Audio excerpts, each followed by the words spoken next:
Have you ever wondered if a simple staple, something you've got sitting in your kitchen cabinet right now, could actually be a powerful health tool? Well, today we're diving into the science behind a viral trick that's got some surprisingly solid research to back it up. You know the feeling. It's 3 p.m., you had a big lunch, and now you're fighting to keep your eyes open at your desk.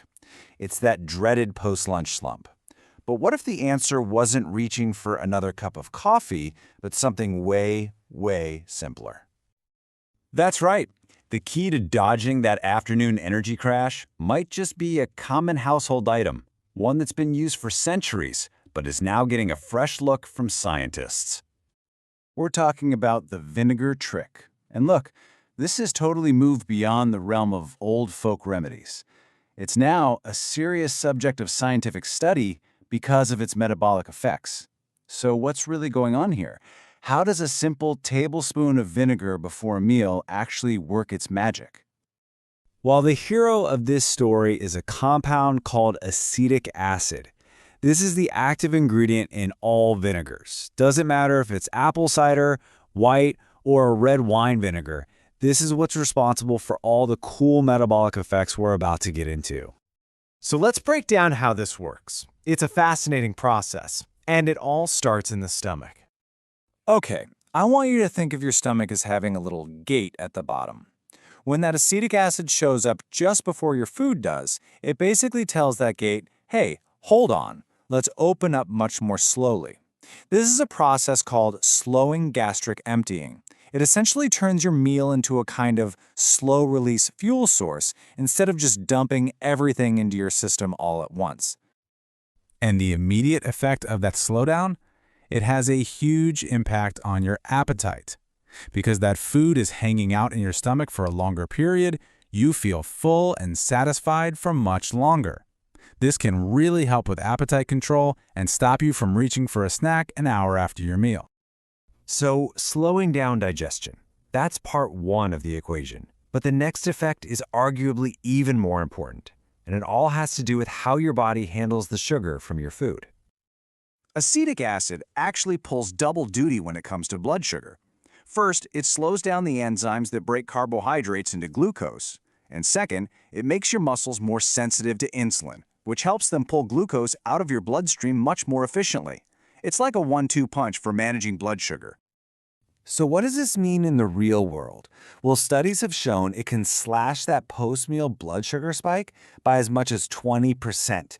Now that is a really significant number, and that's the real key to avoiding that energy crash we were talking about. A flatter glucose curve means you get more stable, sustained energy all afternoon. And as if managing blood sugar and appetite wasn't enough, there's some really interesting new research pointing to another potential benefit of vinegar: our gut health. Some studies are suggesting that unfiltered vinegar, the kind that contains the mother, that cloudy stuff, might act as a prebiotic. That means it can actually feed the good bacteria in your gut. Plus, it has some natural antimicrobial properties. Now, more research is definitely needed here, but it's a pretty cool potential side benefit. All right, so if you're thinking about giving this a try, how you do it is incredibly important. We're talking about both effectiveness and, most importantly, safety. So here's a little blueprint based on the clinical studies. The standard dose is just 1 tablespoon, and it's absolutely crucial that you dilute this in a big glass of water. The timing is also key. You've got to drink this about 5 to 15 minutes before you start eating for it to really be effective. Okay, we've covered all the cool benefits, but now we have to talk about safety. And please, listen closely, because this is definitely not a situation where more is better. You have to remember, vinegar is a potent acid. Even when you dilute it, it can still erode your tooth enamel over time. A good habit is to rinse your mouth with plain water after you drink it. Also, if you already have issues with acid reflux or ulcers, this could definitely make things worse. And while the recommended dose is safe for most people, going overboard for a long time has been linked to low potassium. And of course, if you have any pre-existing condition, especially kidney disease, you absolutely must talk to your doctor first. This brings us to a really critical warning.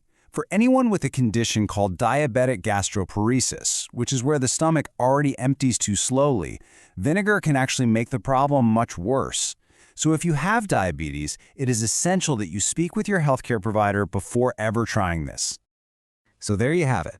When it's used correctly and safely, this simple pantry staple becomes a really interesting tool for helping manage our body's response to food.